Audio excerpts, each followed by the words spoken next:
UP में 2022 के दंगल के लिए सभी पार्टियां अपनी ताल ठोक चुकी हैं। पूर्वांचल की सियासत पर न्यूज 18 ने भी बनारस में सबसे बड़ा चुनावी मंच सजाया। एजेंडा बनारस में यूपी की सियासत के कई दिग्गज जुड़े।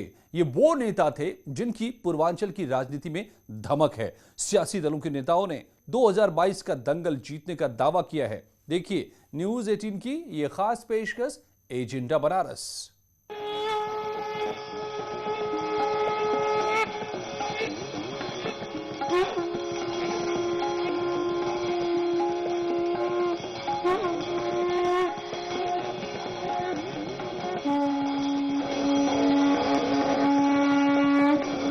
न्यूज 18 के एजेंडा बनारस के मंच से शंखनाद के साथ ही पूर्वांचल के सियासी सम्मेलन की शुरुआत हुई। पंडित विपिन मिश्रा ने शंखनाद किया, महादेव का आवाहन किया और शुरू हो गया एजेंडा बनारस। एजेंडा बनारस के मंच पर केंद्रीय मंत्री महेंद्र नाथ पांडे, अनुप्रिया पटेल, मनोज तिवारी, अनुराग भदौरिया, गौरव भाटिया, सुप्रिया श्रीनेत, एमएच खान जैसे सियासत के दिग्गज पहुंचे और अपने अपने अंदाज के साथ अपने सियासी दल की विचारधारा रखी और अपने पार्टी एजेंडे से जुड़ी चर्चा की। एजेंडा बनारस के मंच पर एसपी प्रवक्ता अनुराग भदौरिया और बीजेपी प्रवक्ता गौरव भाटिया के बीच जोरदार टक्कर हुई। दोनों नेता मुद्दों को लेकर आपस में भिड़ गए और एक दूसरे पर तीखा हमला बोला। डंके की चोट पे कहता हूँ, देखिए समाजवादी की सरकार थी 2012 से 17 के बीच में, और मैं दावे के साथ कहता हूं, चैलेंज के साथ कहता हूं कि हमने लैपटॉप बांटा था।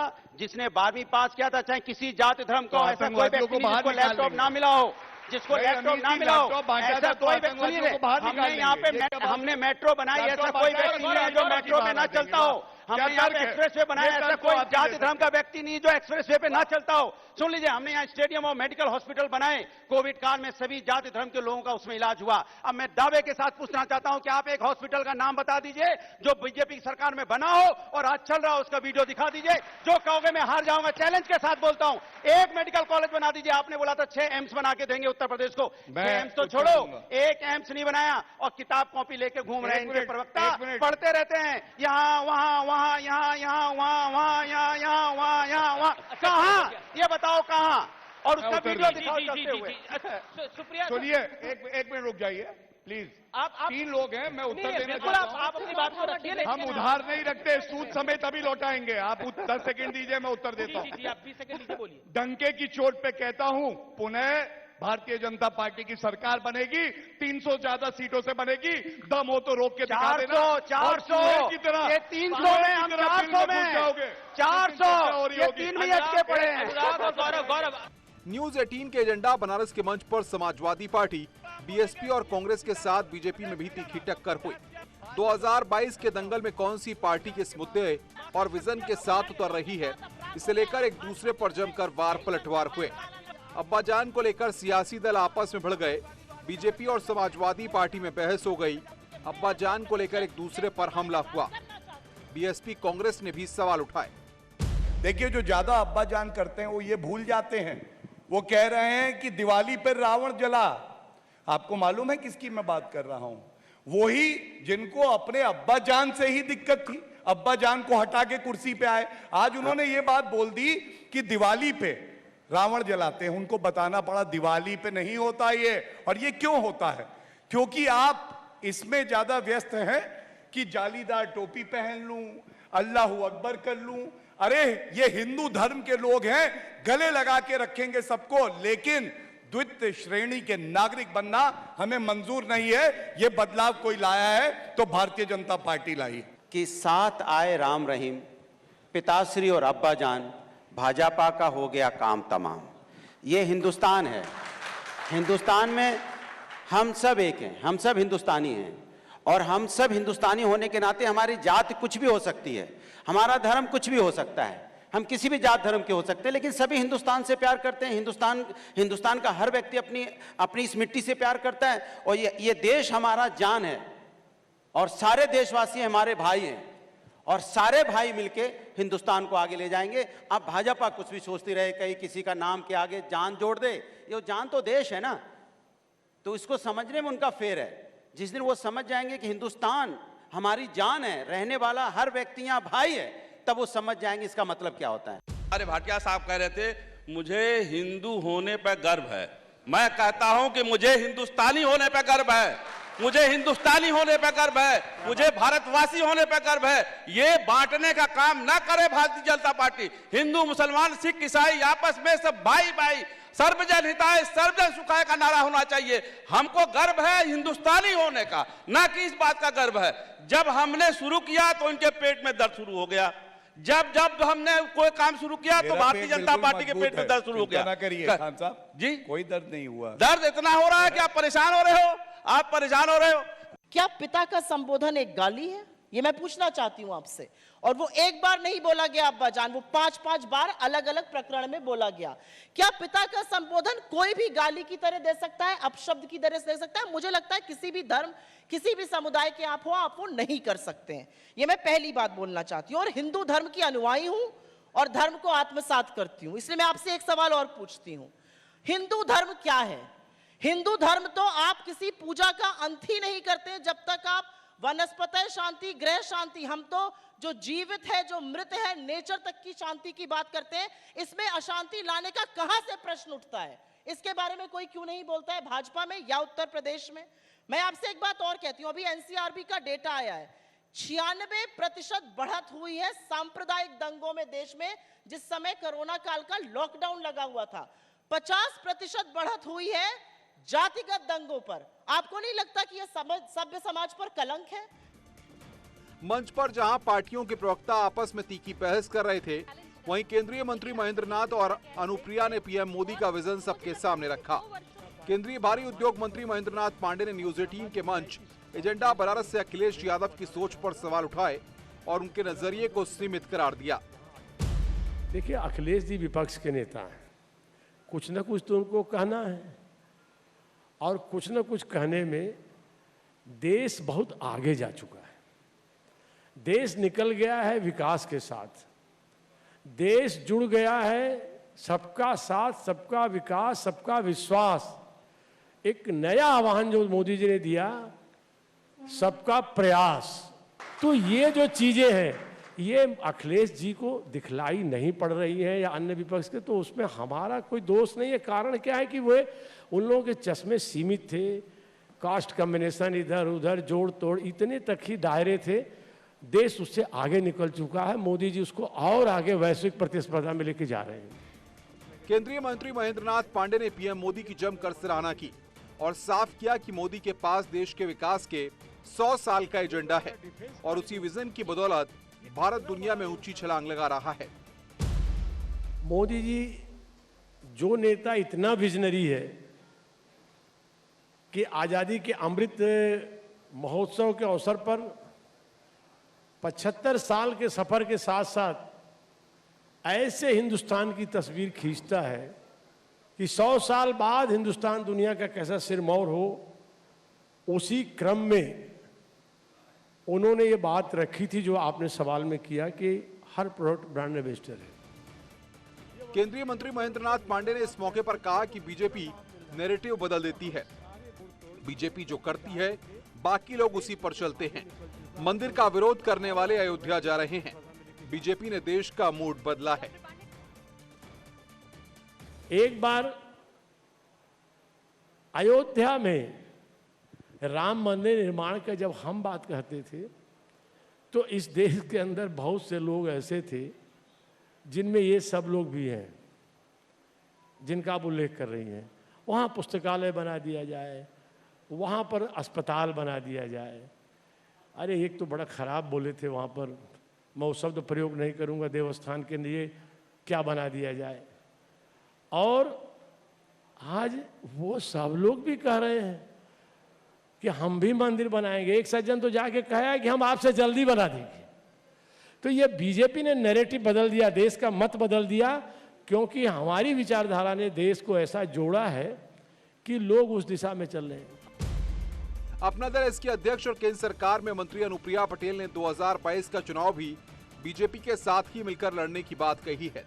साथ ही उन्होंने सीट बंटवारे को लेकर सही मंच पर अपनी बात रखने का दावा भी किया। इसके अलावा उन्होंने जातिगत जनगणना की भी मांग दोहराई। स्वागत है मैम आपका हमारे एजेंडा वाराणसी के इस प्रोग्राम में। और यहाँ हम लोग बनारस और पूर्वांचल और आने वाले इलेक्शन के बारे में भी चर्चा करेंगे। लेकिन जो शुरुआत में थोड़ा इलेक्शन से हट के थोड़ा 2 महीने पहले अभी आपका शपथ ग्रहण हुआ, केंद्र में आप मंत्री बनी दोबारा, तो काफ़ी दिन से ये पेंडिंग था। हम लोग कई जगह पे चर्चा थी कि अब होगा, अब आपको बनाया जाएगा, भाजपा के आप लाए हैं बहुत साल से, तो कुछ आपको लगता है थोड़ा लेट कर दिया बनाने में, सही टाइम पे बनाया कि चुनाव के ठीक पहले बनाया? पहले तो मुझे लगता है कि मेरी यही जीत है कि आप जैसे इतने शुभचिंतक हैं जो बार बार ये सोच रहे हैं कि मुझे मंत्री परिषद में शामिल होना चाहिए। तो हम लोग जब राजनीति के क्षेत्र में आते हैं तो हमारी आकांक्षा क्या होती है? जनता के दिल में हमारा स्थान बने। और हमारी पार्टी का भी स्पष्ट रूप से मत है कि 1931 के बाद इस देश के अंदर कास्ट सेंसस नहीं हुई है, और अगर हम अब कास्ट सेंसस करते हैं तो ये एक जायज़ मांग है और इसमें कोई मुश्किल भी नहीं है। हमें सिर्फ अपने जनगणना के जो क्वेश्चनआयर है उसमें एक एक्स्ट्रा कॉलम ऐड करना है, और हमें जानना चाहिए कि हमारे देश में अलग अलग जातियों की क्या आबादी है, किसको हम कितना प्रतिनिधित्व दे पाए हैं, या सरकार की जो तमाम जन कल्याणकारी योजनाएं हैं उनका लाभ हम कहाँ तक पहुँचा पाए हैं। अगर हमारे पास आबादी के सही आंकड़े नहीं होंगे तो हम कभी भी ये तय नहीं कर सकते कि हमने जो तमाम योजनाएं बनाई उनका लाभ किस हद तक किस तबके को पहुंचा है। इसलिए हमारी पार्टी मानती है कि जो छोटी छोटी जातियां हैं, जो समझ लीजिए कि अदृश्य जनसंख्या के रूप में है, वो भी स्पष्ट रूप से नजर आएंगी और सभी को सरकार की नीतियों का लाभ मिलेगा। ये मिलना भी चाहिए, इसलिए कास्ट सेंसस देश में होना चाहिए। ये सामाजिक समरसता की दृष्टि से अत्यंत आवश्यक है।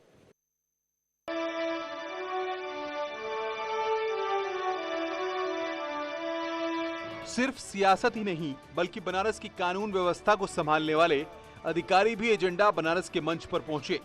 डीएम कौशल राज शर्मा, कमिश्नर सतीश गणेश ने भी एजेंडा बनारस में अपनी बात रखी। वाराणसी के डीएम और कमिश्नर ने बताया कि कैसे वो पीएम मोदी के सपनों की काशी का निर्माण कर रहे हैं।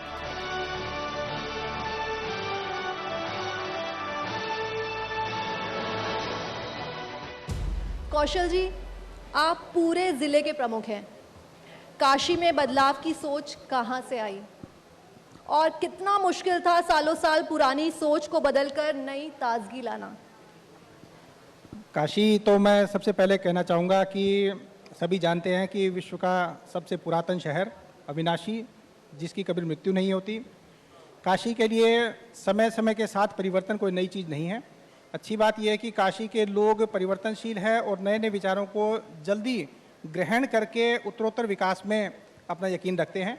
और निश्चित रूप से जब प्रधानमंत्री जी का यहाँ पर आगमन हो गया तो वाराणसी और प्रधानमंत्री जी का नाम सिनोनिम हो गया, और 7 साल से काशी ऐसी विकास यात्रा पर निकल चुकी है जो अन्य शहरों से इसको काफ़ी भिन्न करती है। सतीश जी, मेरा अगला सवाल आपसे है। Kashi one of the best tourist place है, आप कमिश्नर हैं, कमिश्नरी सिस्टम में क्या क्या बदलाव आए हैं? देखिए, ये बड़ा बेसिक क्वेश्चन है कि what is the basic difference between commissionerate system and the traditional policing system. मैं आपके श्रोताओं के लिए इसको हिंदी में एक्सप्लेन करना चाहूँगा, आसान भाषा में। कमिश्नरी सिस्टम में कुछ एडिशनल पावर्स पुलिस के अधिकारियों को प्राप्त होते हैं, और एक पुरानी कहावत है कि with great powers come great responsibilities.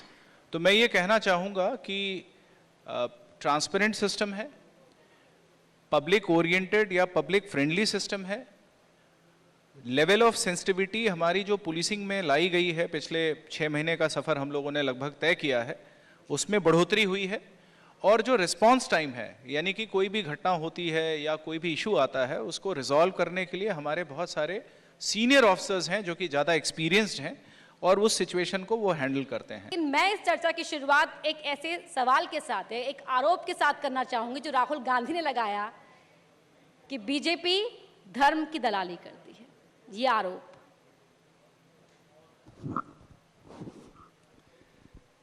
पूरा देश और देश की जनता, काशी तो वैसे भी सांस्कृतिक राजधानी है, ऐसी मान्यता है कि विश्व की सबसे पुरातन नगरी है। विश्व को संस्कृति का एक पाठ भी पढ़ाती है काशी। लेकिन राहुल गांधी क्या बोलते हैं और उनके बात का क्या वजन है, पूरे देश की जनता, एक एक जनता जानती है कि कब क्या बोलेंगे, किससे लिए बोलेंगे, ना वो समझते हैं ना जनता समझ पाती है। आपने जो ये प्रश्न किया है बड़ा अद्भुत है कि मोदी की काशी है कि काशी मोदी की है। देखिए, जब आदमी को किसी जगह से प्यार हो जाता है, और मोदी जी जब पहली बार 2014 में आए काशी, और जब चुनाव सभा का उनको रोक दिया गया सभा करने से, बहुत दुखित हुए। लेकिन इसके बाद जब वो विजय होकर के काशी पहली बार जब दशाश्वमेध घाट पे आए, तो आप सबको स्मरण होगा, उन्होंने कहा कि मैं आप सबको बहुत धन्यवाद देता हूं कि आप लोगों ने बिना सुने और बिना जाने ही मुझको अपना बना लिया। तो जहां इस तरह का अद्भुत प्यार जिस काशी ने दिया हो, तो वस्तुतः मोदी की काशी के नाम से आज ये काशी पूरे विश्व में जानी जा रही है। किसके पास है चाबी 22 की? सारे मुद्दों को लेकर के, सारी दुश्वारियों को लेकर के जो एक परिवर्तन चाह रही है, और मैं कहूँगी कि परिवर्तन नहीं, परिवर्तन की एक सुनामी जो आने वाली है, वो आप सब लोग, आप मेरे ख्याल से उसको आप प्रस्तुत करेंगी, और यही शब्द मेरे ख्याल से काफ़ी है बताने के लिए कि जो जनता के बीच का जो भाव है वो आपको पहले दिन से ही दिखाई देगा। सौरभ जी, परिवर्तन की सुनामी आने वाली है, तैयार है आप सेफ्टी किट के साथ? सिर्फ चिंता विपक्ष को इसकी होनी चाहिए कि जो 75-78 सीट विपक्ष के पास बची है वो 22 के चुनाव में बचेगी या नहीं बचेगी। सुनामी जरूर आएगी, और वैसी ही आएगी जैसी 17 में आई थी। काशी से लेकर आप कहीं पर भी उत्तर प्रदेश में जितने भी संघर्ष हैं, जितने भी जो चीज़ें जनता के लिए जो ज़रूरत थी, उसके लिए कांग्रेस संघर्ष सड़क पर की है। कोरोना के पहले लॉकडाउन में भी आप देख लेंगे, दूसरे लॉकडाउन में भी कांग्रेस, प्रियंका गांधी जी ने जिस तरीके से लोगों की सेवा की, काम किया, विशेष रूप से काशी में हम सब लोग मिलकर, हमारा एक एक कार्यकर्ता, एक एक साथी सड़क पर उतरकर सबकी सेवा किया। मनोज जी, आपका स्वागत है एजेंडा बनारस में। बहुत बहुत स्वागत है आपका।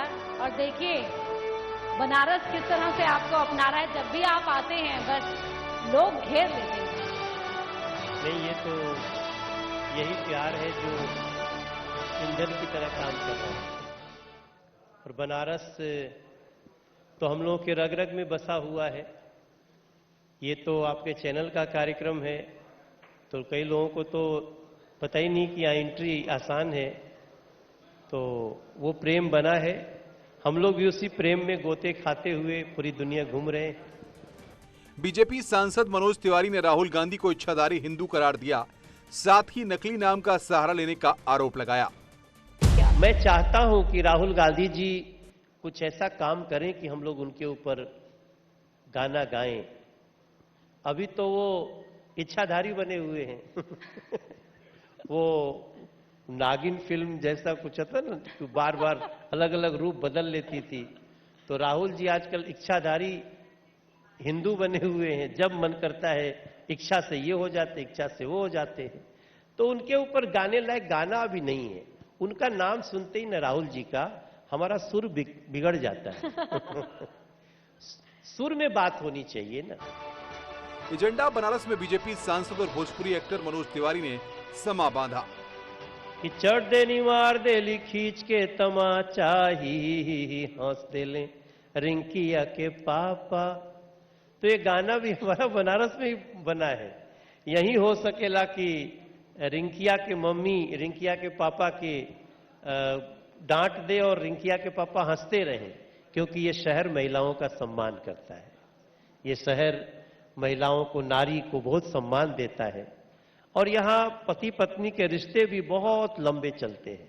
हमने गाना गाया, नरेंद्र मोदी जी आके उसको कानून बना दिए। हमने इसी शहर में गाना बनाया था लाल बत्ती के ऊपर, सबका याद हो, काशी में जे बात सभी याद हो। अरे नियम का बघार ताड़ो, रास्ता छोड़ो मंत्री जी के गाड़ी आवता, सड़क खाली कर राजा के सवारी आवता, देखत नहीं खराए फल के नाल हो देखात बा। कोई पार्टी का आदमी हो, उससे पूछ लीजिए ये उत्तर प्रदेश में परिस्थितियां थी कि नहीं थी। मतलब नेता उसी को कहा जाता था जिसके गाड़ी से 10-12 नाल राइफल बाहर निकल के दिखता रहता था। आज मैं भी सांसद हूं, और भी सांसद हैं, और भी विधायक हैं। बंदूक दिखाने की जरूरत नहीं, पुलिस है ना, सुरक्षा व्यवस्था करेगी। उसका भी कानून बन गया, सबकर लाल बत्ती खत्म हो गए। ताली बजा के स्वागत हो रहा बटे देश में। शुद्धिकरण पे गाना गाया कि गंगा मैया के समैया से बचा लए भैया, भारत के कल्याण चाहे तो। गंगोत्री से गंगा सागर परल भारी खतरा में, बड़ी बाटे तकलीफ में लोगवा जिंदगी पड़ल फतरा में। गंगा नदी नाह संस्कृति सजा लए भैया। अब मेरी आवाज कौन सुना, आप बताओ। मैं तो कई बार गुनगुनाता हूं कि कब छूटा गांव नहीं जाने। मेरा गांव यहां से 70 किलोमीटर दूर है। कब छूटा गांव नहीं जाने, कब काशी लगी याद आने, कब अंजोर हो गई, कितनी कृपा कैलू शीतला मैया, जगत में शोर हो गई। हम लोग तो मां शीतला का गीत गाते थे, आज भी गाते हैं, और हमें उस मां की कृपा से बहुत कुछ मिला हुआ है। और उसका सदुपयोग अब हम उत्तर प्रदेश में एक अच्छी सरकार लाने के लिए कर रहे हैं। इस तरह एजेंडा बनारस के मंच से 2022 की सियासी हलचल नजर आई, जहां तमाम सियासी दलों के नेताओं ने अपनी अपनी ताल ठोकी और 2022 का दंगल जीतने की बात कही।